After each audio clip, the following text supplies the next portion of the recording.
Assalamu alaikum and welcome to Perspective.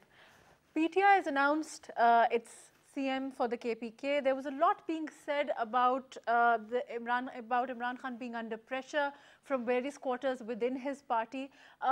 His decision in itself, does it refute those allegations or reinforce them? Let's talk about that. Let's also talk about whether the same pattern will emerge in Punjab or not, because it seems like the PTI has the numbers to make their government in Punjab also. We'll also be discussing the austerity drive that Imran Khan Sahab talks about, that he mentioned from the first time that he spoke after the elections.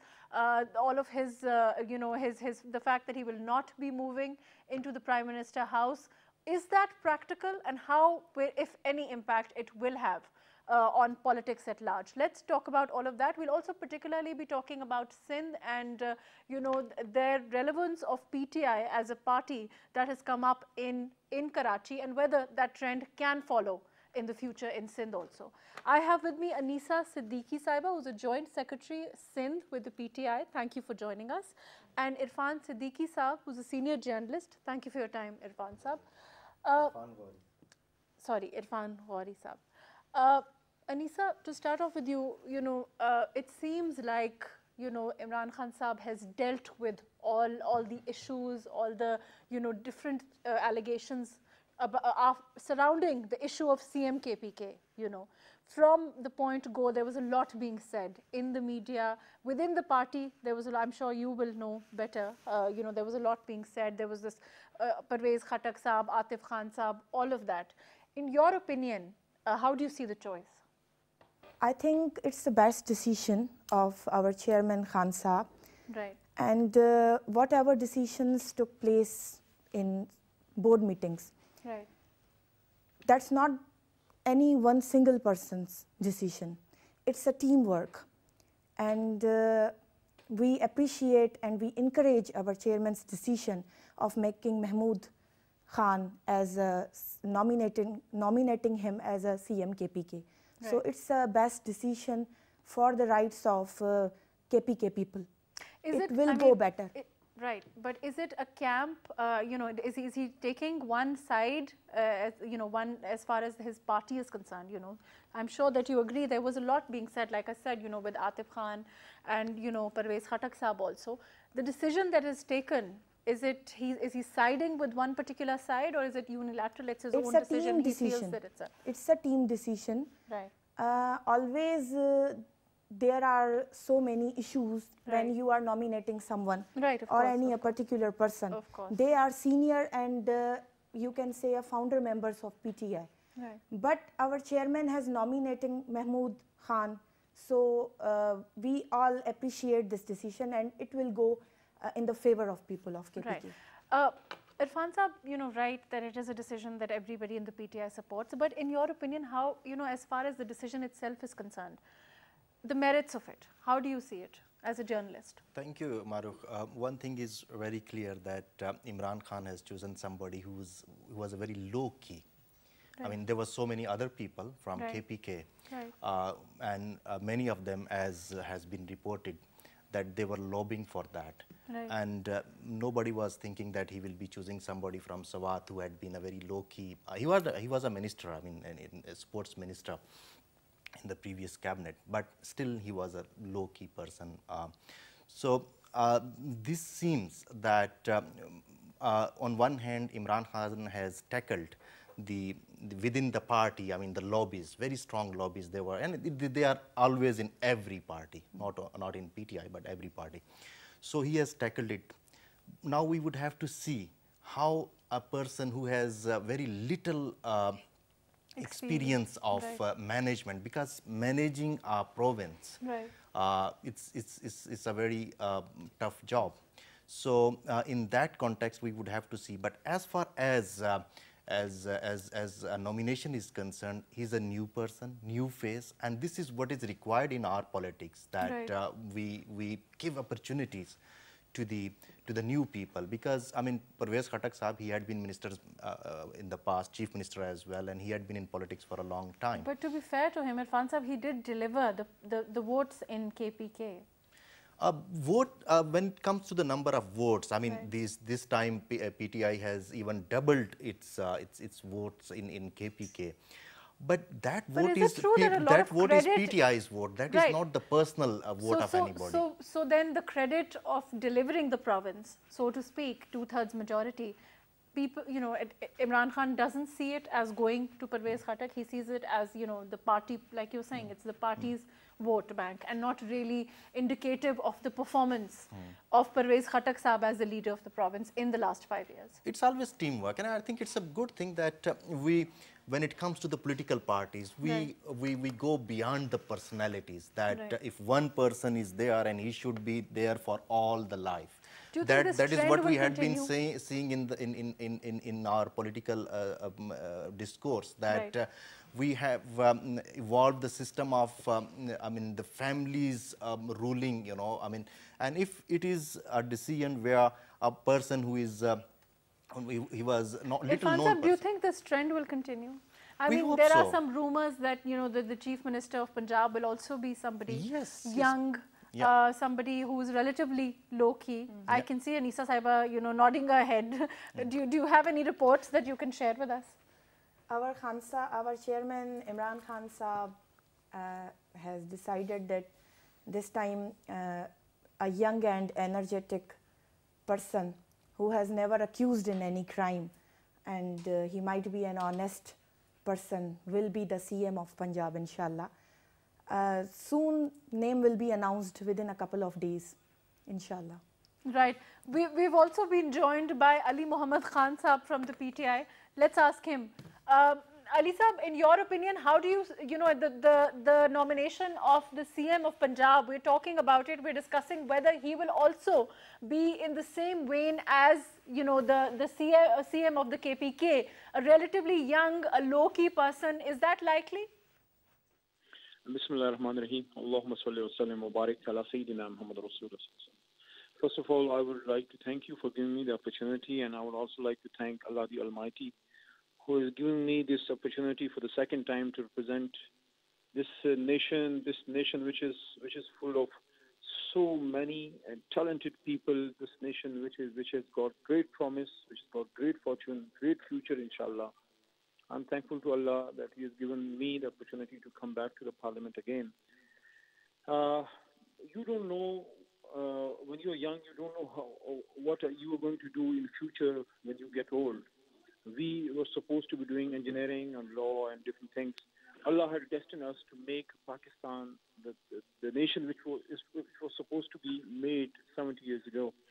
I think Imran Khan has the opportunity of a lifetime, and we, his younger lot, his disciples, his followers, his workers, we've got the opportunity to do work in the same spirits which the people, the young lads and the boys and the girls, the students of Aligarh did when Pakistan movement was in the making. I feel the same zeal, I feel the same energy working with Imran Khan for Pakistan. But Ali, do you think that this following, I mean, you know, we saw what happened as far as the tickets were concerned.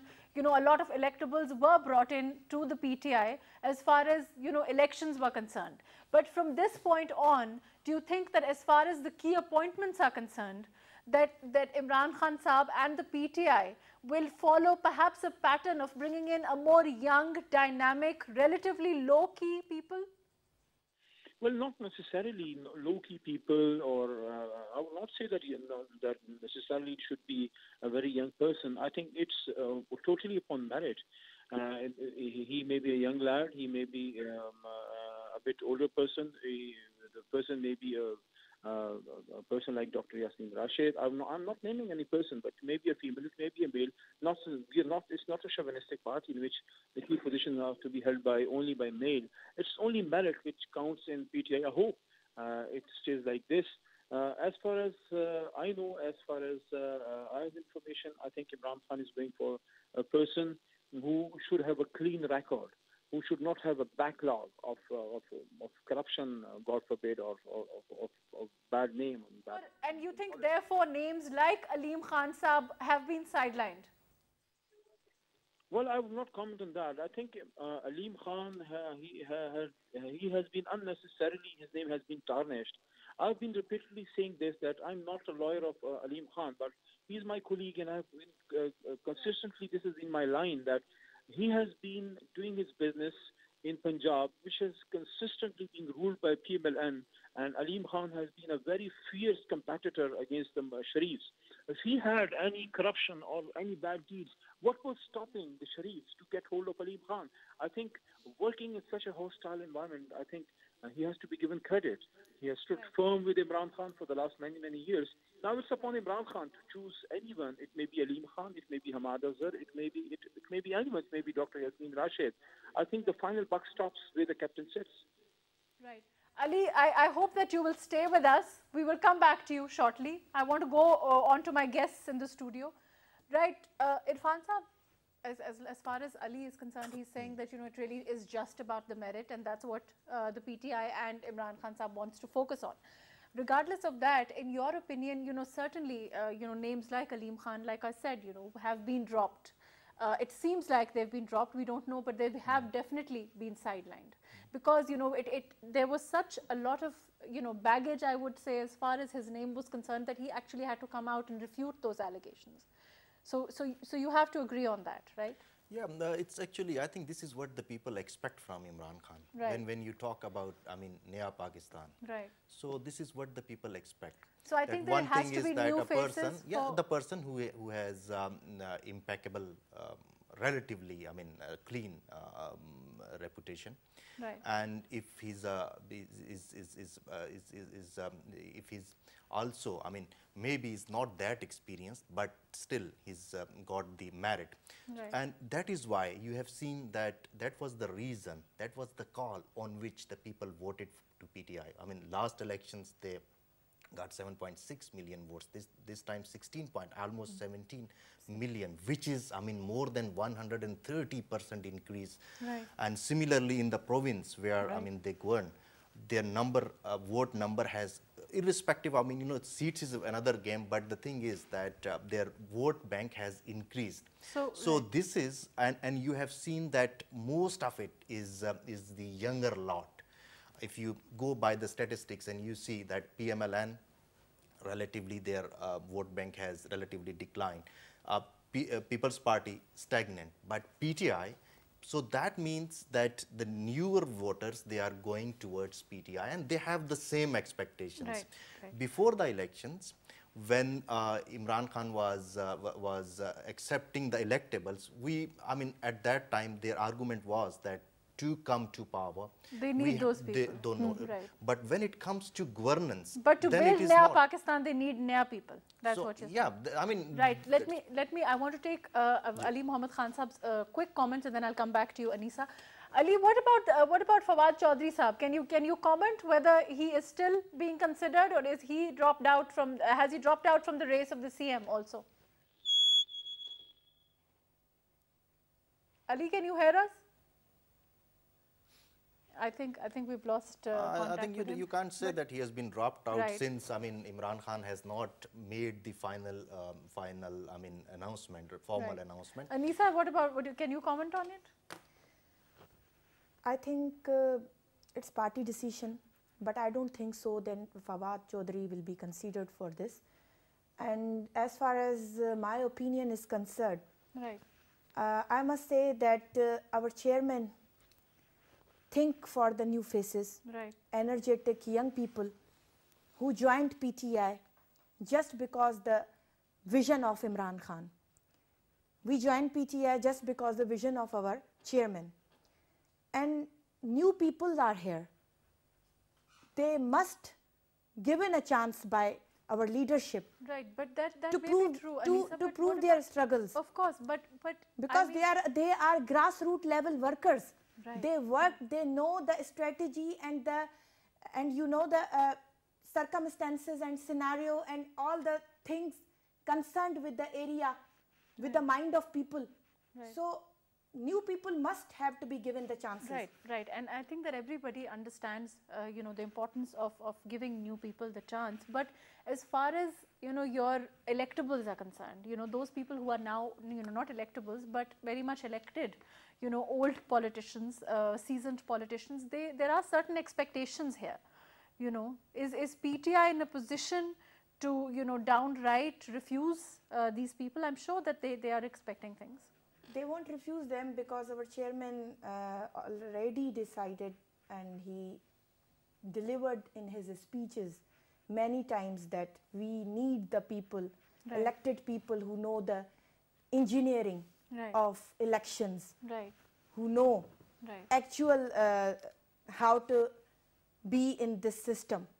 So he won't refuse them, but he must give the chance to younger To new ones. people, right? Irfan sir, do you think that I mean, there's no denying that these people are expecting things. I mean, we can't you know, say that the electables from Punjab, for example, in the National Assembly, I think are 7. Even if all 7 of them, as is being said, do join the PTI government, I mean, a lot of them do have expectations. And I don't think that the numbers right now don't give PTI, you know, a free hand. They're not exactly in the clear, so to speak. They're in a bit of a tight spot as far as, you know, the numbers are concerned. So how will he, you know, manage? How will the PTI manage not, you know, giving these people what they have always, you know, expected from joining his party? Mahrukh, I think this will be a real challenge. One Right. is that, you know, when you introduce a new face, you don't know, they are not the tested people. So how are their managerial skill? How are their administrative skills? Right. And running a province, I mean, like Punjab, where, I mean, the bureaucracy and all those things, you need experience. You need experience, you yes, need but seasoned politicians. But Let's not forget, this is a province where there has been the PMLN governance with the Shehbaz Sharif leading them for the last 10 years at least, you know, consecutively.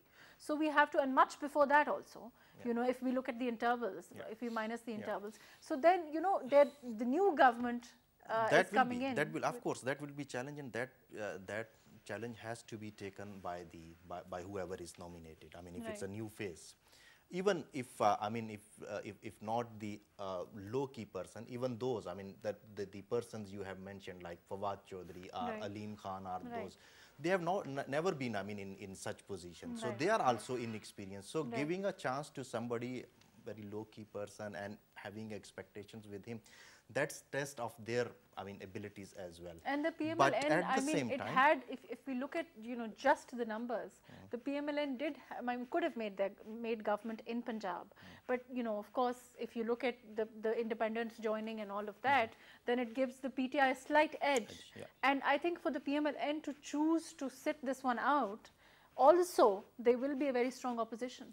Very strong opposition, and those who have joined as independents, and many of them, many of those whom we call electables, they are into, I mean, usually, I mean, not naming anybody, but usually they have been part of every government. I mean, be it if you go back to their background, many of them had been part of PTI, PMLN, and all that. So they are used to enjoy the power and privileges. So once you deny, or once you stop, or you put a check on that, so there will be, that's for sure, that there will be some sort of backlash.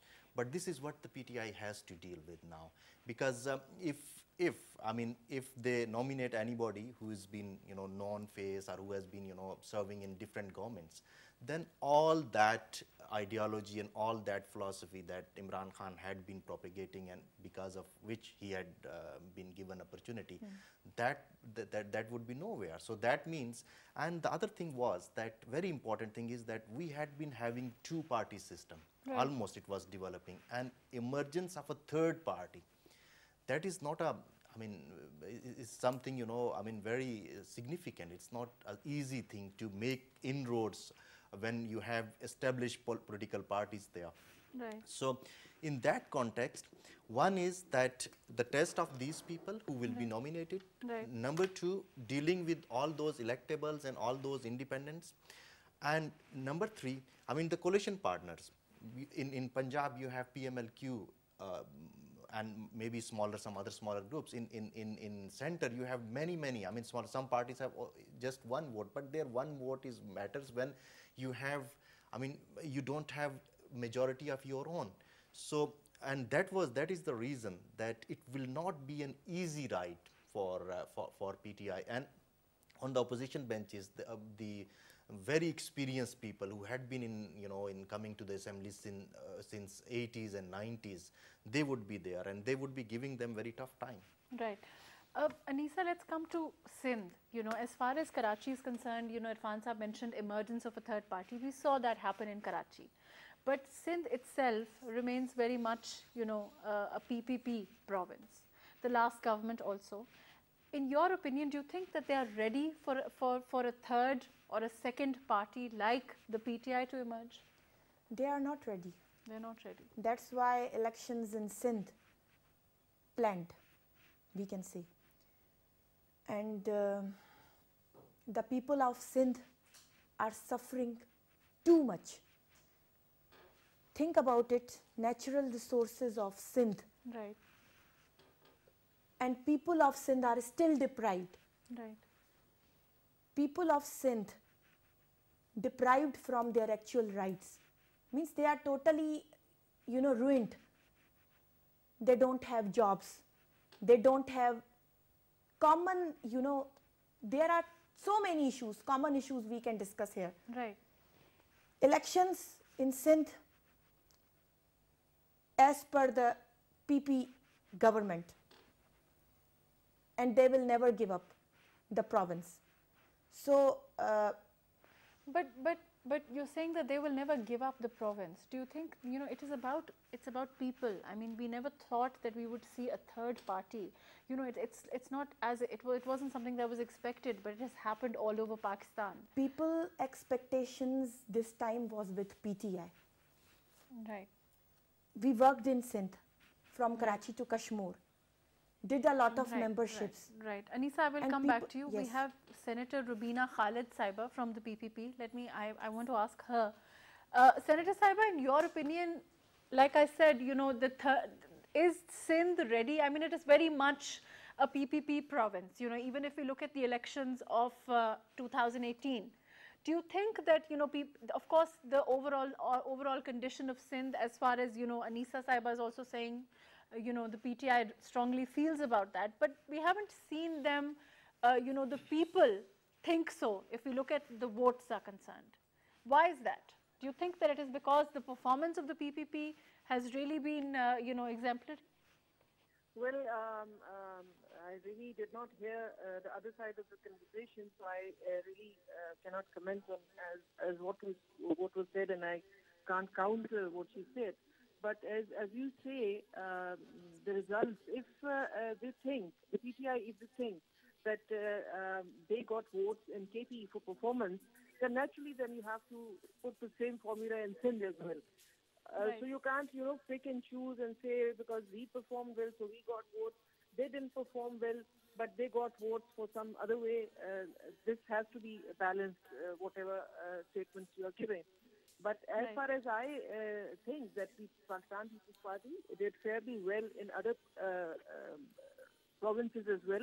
But as everybody is objecting to the results, to the outcome, and as you can see that all the parties are protesting against the rigging, so there is a lot of question marks that still need to be answered. Right. But as far as Karachi is concerned, even in Karachi, I know that the PPP has a lot of reservations, like you mentioned, with the results there also. But we have seen the emergence of a third party as far as Karachi is concerned. Well, I wouldn't really call it an emergence. You can give it some other name, but not an emergence really, because MQM is too not very happy with the results. Being happy is, I think, wrong term to use for it. They're not. There are a lot of complaints. Right, so they're not satisfied with the results. Yes, the complaints have to be looked into, and it has to be found. We need to come to a conclusion as to whether the allegations that are being held against the Election Commission and other institutions are right or not. For that, we need to investigate and find out as to what went wrong. And a lot of things did go wrong because we saw it happening right in front of us. So these things have to be looked into to come to a conclusion. We can make remarks, we can make statements, but we need solid evidence to stand by those statements.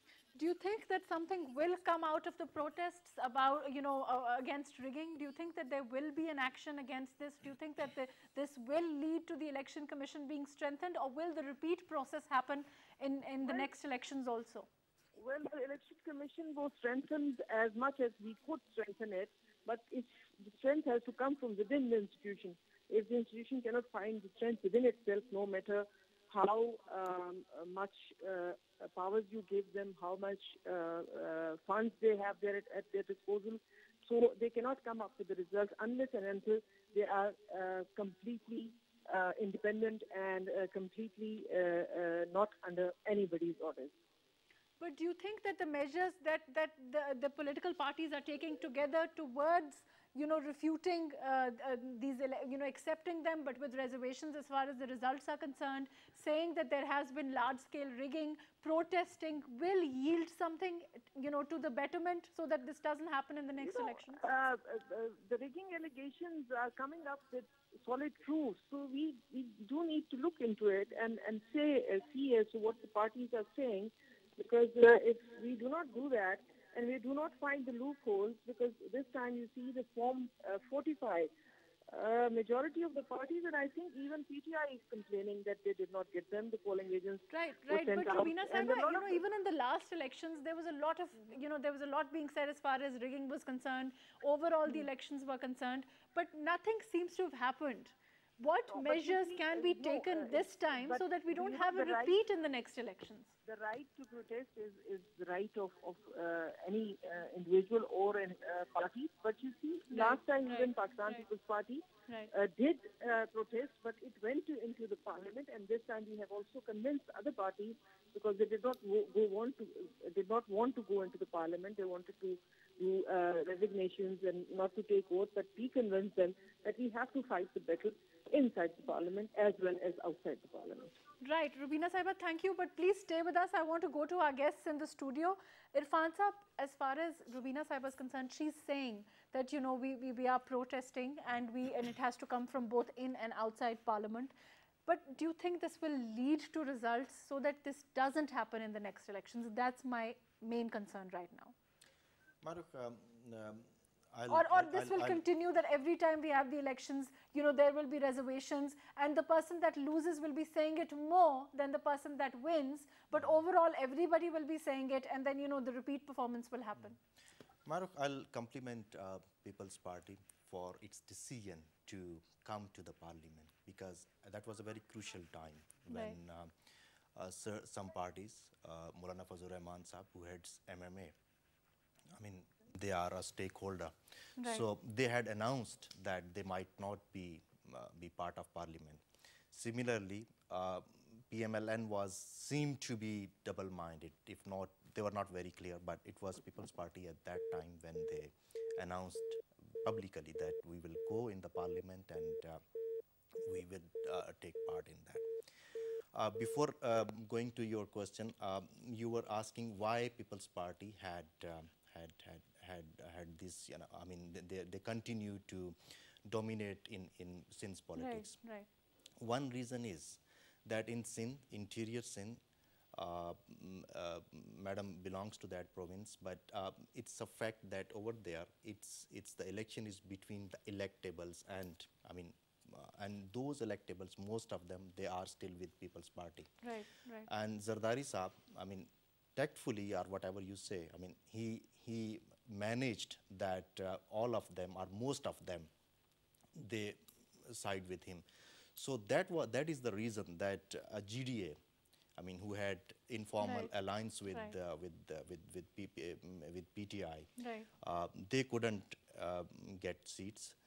But when it came to the urban centers in Karachi, you have seen that over there, since the voting pattern is different there, so over there, PTI and others, they secured seats.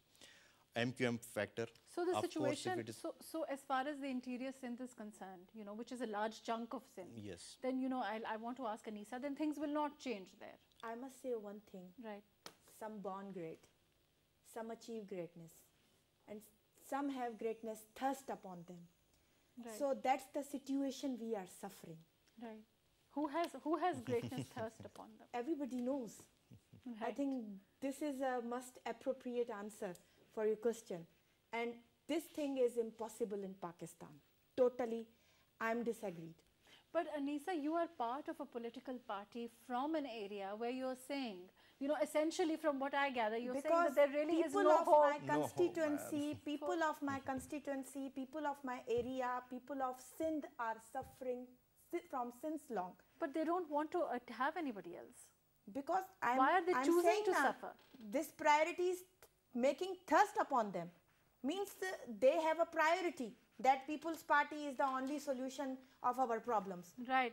Rubina Saiba, do you have any comments as far as, you know, Anisa Saiba's answer is concerned? She's saying that, you know, they really don't have a choice and it's thirst upon them that they must be saddled with PPP. Rubina Saiba? Okay. Okay. Okay, we've lost. I mean, it would have been interesting to see what she had to say to that. But you know, I mean, we. But Mahrukh, this is a fact that you know. Right. I mean, in Punjab, you have seen that last time PTI they got votes, 7.6 million or something like that.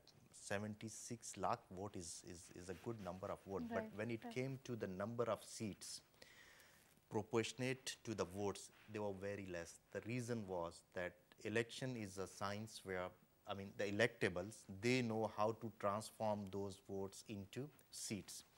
So in rural areas, mostly, I mean, Right.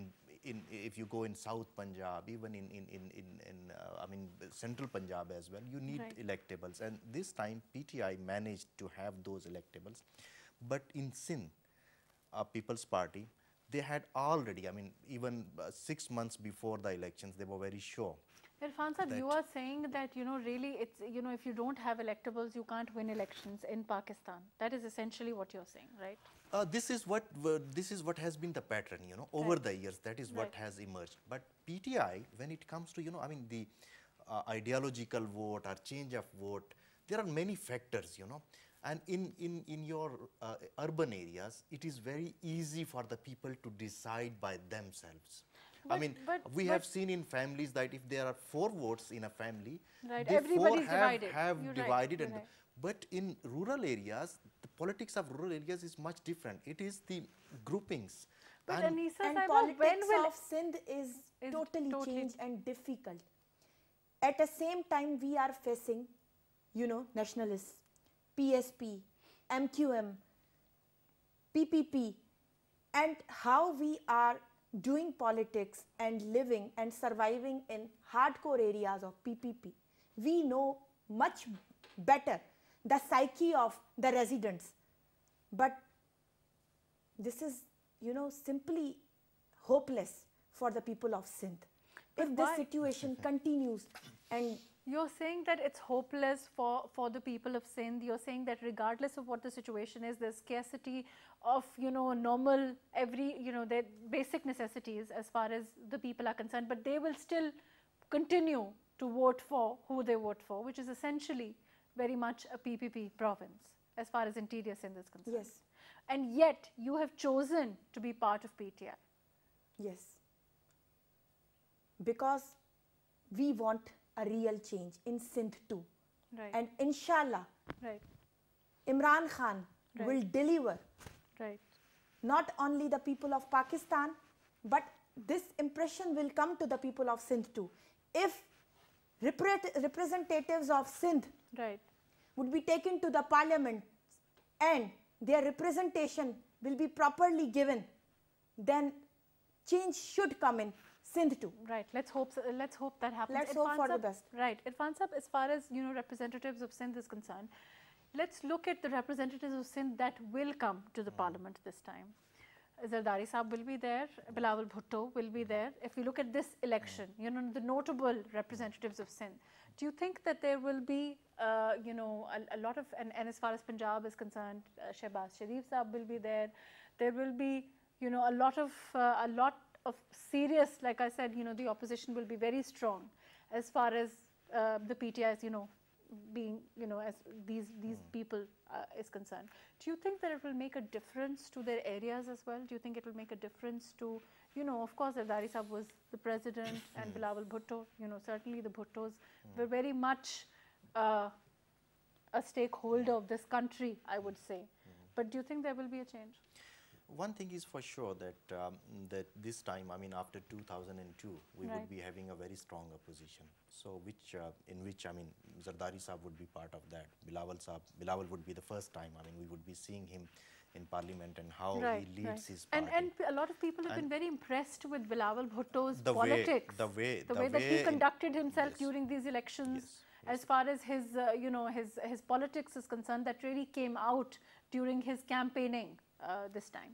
This is, I mean, this is true that when we compare the campaigns of different parties, Bilawal, the way he conducted his campaign, I mean, he focused mainly on the issues and on his manifesto, which is a good thing. There was less of the mudslinging, name calling. That, you know, to be fair, Anisa Sahiba was very much a part of the PTI also. So, but the thing is that it is also a fact that Sindh, I mean, People's Party, might dispute it, but many people, I mean, the indicators, when you see the indicators, I mean, it is one of the provinces that has not been, I mean, that has the performance of the People's Party government had not been good. So, I don't think that, I mean, if you continue, I mean, you continue to raise the issues in Parliament, that's a separate thing. But when it comes to the province where you are governing, if you are not able to deliver there, even, I mean, in Sindh, the number of seats People's Party has this time is even more than what they had in the previous election. So, this is and this is what the people should expect. I mean, the people of Sindh should expect and this would, you know, normally, you know, show, the trend would show that they have delivered in a province. I mean, normally. If you go by the votes, but I mean, that is general perception will be, but ground reality might be different if you see the indicators. And when it comes to PTI's representation from Sindh, it is mostly from the urban areas. So, I mean, the people from the rural Sindh, I mean, in the national parliament, they would be from People's Party. But Bilawal Bhutto Sahab is lost from Liari also. You know, that constituency also. So, I mean, it's not this just shows a change. I mean, this is change. I mean, and when we say that it is hopeless, I don't think that. Of course, they're saying, you know, of course, they're saying that it has to do with rigging. But if you look at the elections on the face of it, the results on the face of it, there seems to be very much a change in Liari itself. Isn't that true, Anisa Sahiba? It's true. But in interior, we have seen such a critical situations. My duty was there in a polling station in interior, Dadu, Kain, Shah, Mehar side. And there seems a total, typical and different situation. Till 9 p.m. night, there were different situations, calculating votes. But after that, what happened, nobody knows. I think. So you're saying that who was winning before that? Let's be candid now. The elections are over. We've seen the results. Their PTI was in a win-win situation. Okay. But after that, the ballot boxes were taken by the people. And then till morning, the result was stopped. And after that, situation was totally changed. So you're saying that it may not be. That be. was I was examining that all situation because my duty was there. Mahrukh, my team was working there. Mahrukh, I think when it comes to, I mean, she might have witnessed these things, but the thing is that the political parties, they have to train their workers as well. You know, when it comes to leveling. And it's one of those things that the PTI in the last elections, you know, they said that.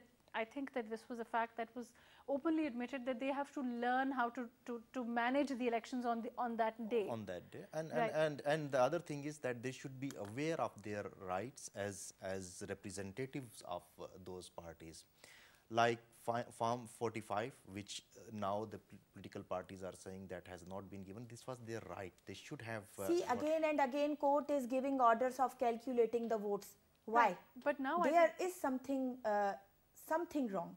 But the trend now, I think, seems to be that that has to And stop. this is change. This is called change. Our courts are giving proper that recounting is going on. Right, right. So, and similarly, you have seen that the number of votes rejected this time. There's a huge number. That's huge. And the reason is, I'll tell you the reason, that even the political parties, election commission, the media, we didn't give education to the voters how to fold that ballot. Mostly what happens is that when you fold it in the wrong way, I mean the ink it surfaces on two candidates. So that is the reason. So these are very basic things which the political parties have to teach to the when they're public. Actually, you know, there are so many ads and you know, millions spent on those ads. Maybe there should have been more ads also educating the masses about how to actually tender their vote. Similarly, the allegations that the representatives of the parties, I mean, what they call them, polling agents, they were asked to leave.